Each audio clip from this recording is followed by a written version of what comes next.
Welcome back to the Graham Stephan Show. So I know how much you guys like watching Caleb Hammer go through millennial finances and tear people apart for spending too much money. But guess what? Before Caleb Hammer was this lady Gail. She went through in the 2000s and just ripped people apart for spending too much money. They found some of the worst cases, people who needed serious financial help, who were out of control with their spending, and then documented it for millions of people to see, including us. And today we have this video. It's a series she did. It's called Princess, where people just spend too much money because they think of themselves as a princess. So with that said, you guys, I want to show it to you as soon as you hit the like button and subscribe. These videos are classics. And with that said, here's what not to do. Enjoy. I'm here to help this princess take control of her money and her life. Over the next 4 weeks, she'll live on a strict cash diet and complete weekly challenges. If this princess has what it takes, I'll transform her from spender to saver. And I'll give her up to $5,000 to help her pay down her debt. So what I kind of like about these videos is that they make it a challenge. It's like if they can reel in their finances, save money, go through the program, they'll get rewarded at the end. If they don't do that, then the money gets whittled away. They basically lose. So it's kind of like you combine Caleb Hammer with Mr. Beast, and you get Gail, okay? It's maybe to a lesser degree, but you get the point. Meet Princess Cariana. My name is Cariana. I am 23 years old and I am a marketing student in my last year of college. I treat myself to whatever I want when I want it and I deserve it. Kat works hard, but every cent she makes goes to her twin indulgences. Shopping and partying. Yeah, it definitely doesn't go to a hairstylist. Even in the 2000s, I don't even think that was a thing. Kind of all over the place. You know, a good hat. Maybe spend money on the hat instead. My parents love me. They spoil me rotten. Well, she had nothing and we had to step in all the time. But she pays them back by helping with the housework, right? Wrong. Every now and again, she'll clean her room. Ugh, what a mess. The thing is, the parents are always enabling the kids, so that's strike one. The kids have no consequences for spending too much money, strike two, and then they have a fallback, which is basically, well, if things get too bad, I guess I could always just get more money from somewhere else. So she's really not living in a reality where she could fail. She could do whatever she wants to, no consequences, she gets away with it, she'll get more money. It's like being able to restart a video game every single time you fail, except in real life with her spending, and she gets to keep everything that she bought. Once night falls, it's bright lights, big city. We'll go for drinks, we'll go dancing, we'll go clubbing. While Kat lives it up, her parents worry about what their little princess is up to. She doesn't understand the impact that it has on me or the family. Oh gosh, imagine as a father you're doing that and you see her at the club. Well, you're working away at your job, giving her money, and she's blowing it. She's blowing it without a responsibility in the world. That would bug me. Wouldn't do that. Stop enabling. Stop giving money. Don't give money and she's not gonna, then she'll have no money to spend. No money, no credit cards, problem solved. And they're right to worry. Kat's gadding about led to a serious car accident, which cost her her license. We bought her the car and there went $10,000. I gave you a car once, you didn't look after it, it's done. Ooh, I'm wondering if that had to do with the nights out. I really hope not. I hope she wasn't out partying and then went to drive home after that. That would be awful. Now, I have a feeling she probably was just driving recklessly. Realistically, that's probably what happened, but still, you know, insurance, yeah, you can get insurance, but it's a hassle to have to go through. Sometimes she'll persuade us into like buying her drinks and like we'll forget that. You consider yourself to be a smart girl? Brilliant. So I'm just curious as to when you're going to start using your brilliance for positive end as opposed to using your brilliance to manipulate people to do the things you want them to do for you. Yeah, and her brilliance, I don't see any brilliance here, okay? Let's be honest, okay? I don't see anything pointing to her being like the next Einstein, okay? Or the next genius cure of, you know, whatever disease is out. I don't see it. So far, all she's done is shop and party.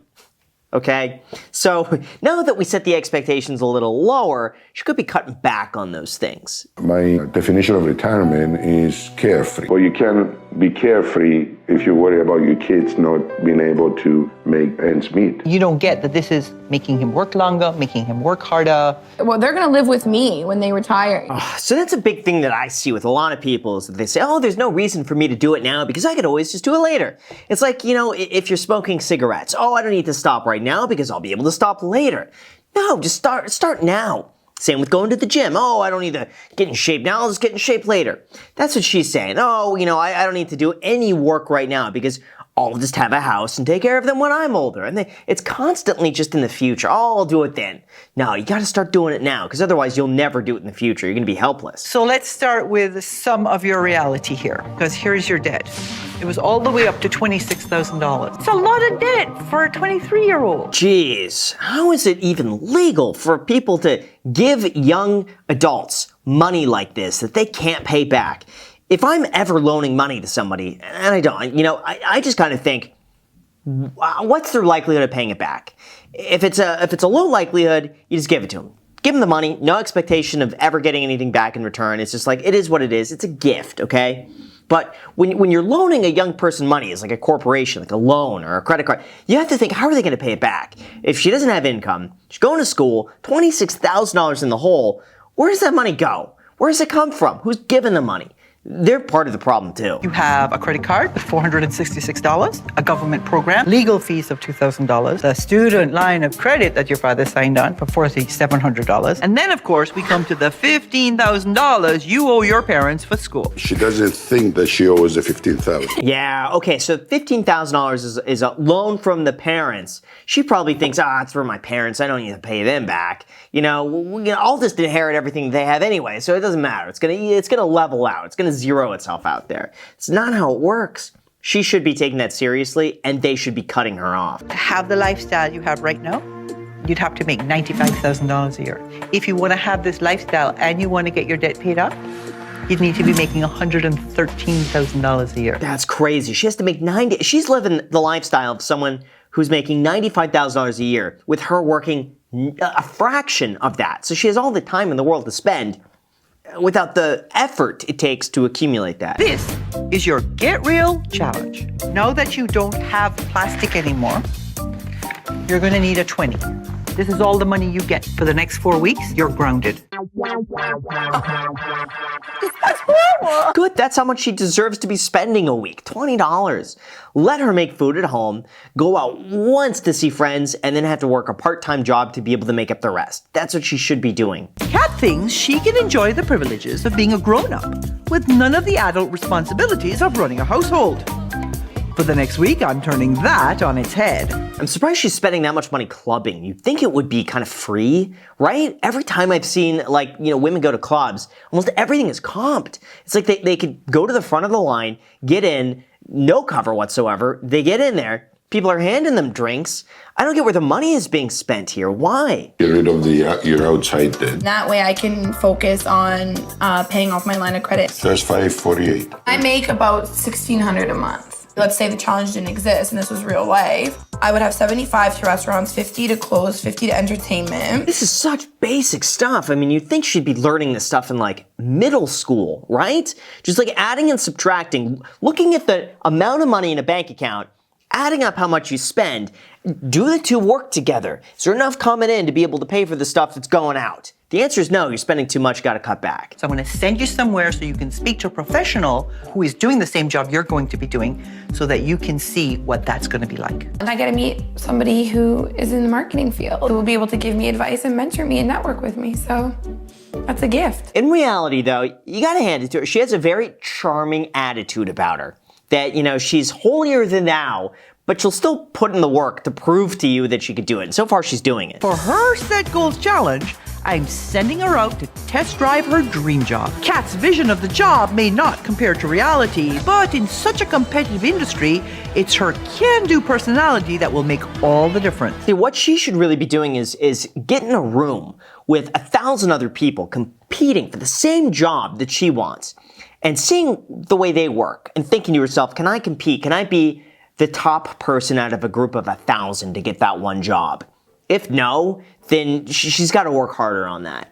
There's so much competition for entry-level jobs in everyone wants to get into marketing. There's so much competition out there. She's got to be in the top 0.1 percentile to get that job that she wants to. I thought that Cariana was definitely a very friendly girl. She was very outgoing, which is fantastic for the PR industry. We get 15 to 20 resumes a day, but we're looking for work experience and street smarts. I absolutely adore it. Lots of things to learn. It's just a lot of fun, but I gotta go. I have to say, I think some of good, marketing yourself. She's got, from what I could tell, good personality, fun to be around, Seems to be pretty positive about things. Very self-sufficient, has a good sense, maybe too high of a sense of self-esteem.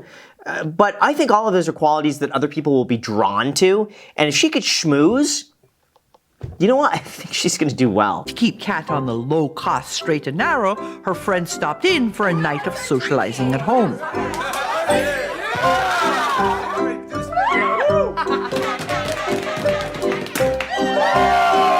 You know what? It seems like a fun night. Just go and have, like, if all of them are just hanging out as a group, why go to a club? If you just want to hang out with your close circle, do that at a house. Save the money. Remember the little car accident that you had? That was a case of you making some bad decisions that ended up costing a lot of money and could have been much more serious.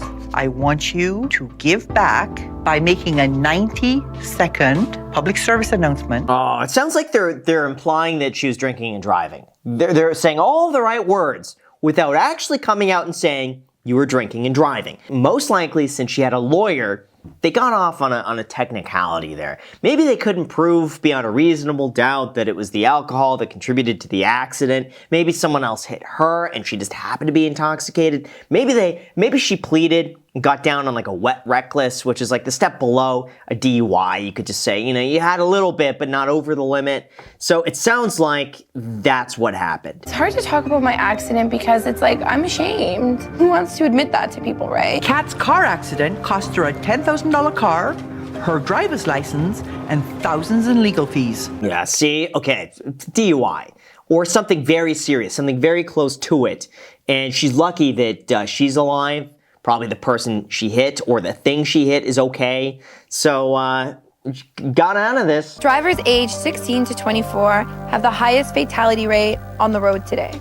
My car is sitting in this graveyard, and I'm lucky not to be lying in mine right now. Last year I had head-on collision. I ran a red light because I was texting on my cell phone. Oh, okay, so it's not a DUI. Okay. It made it sound like a DUI until she clarified that. Texting and driving. Okay. Dangerous. I think they liken distracted driving to like having a certain amount of drinks. I've seen this before where drivers who are distracted have like a much higher likelihood of getting in an accident. So, okay, I guess it's better being distracted than drunk, right? Probably. I don't know. They're both bad, okay? Don't do either. When you get behind the wheel of a car, turn your cell phone off. Tell your friends and family that you don't answer your phone while you're driving. I could have killed myself. I could have taken a human life off of this planet in one reckless moment. I could have killed you. That was a good one. I could have killed you, but I didn't because I put my cell phone away. And I hit the like button and subscribe. Okay. All right. Listen, if you haven't done that already, just hit the like button and subscribe. That would be great for the channel, for me. But anyway, I like it. I have to say, powerful message at the end, and just the fact that she said that, like, now it impacts me or you.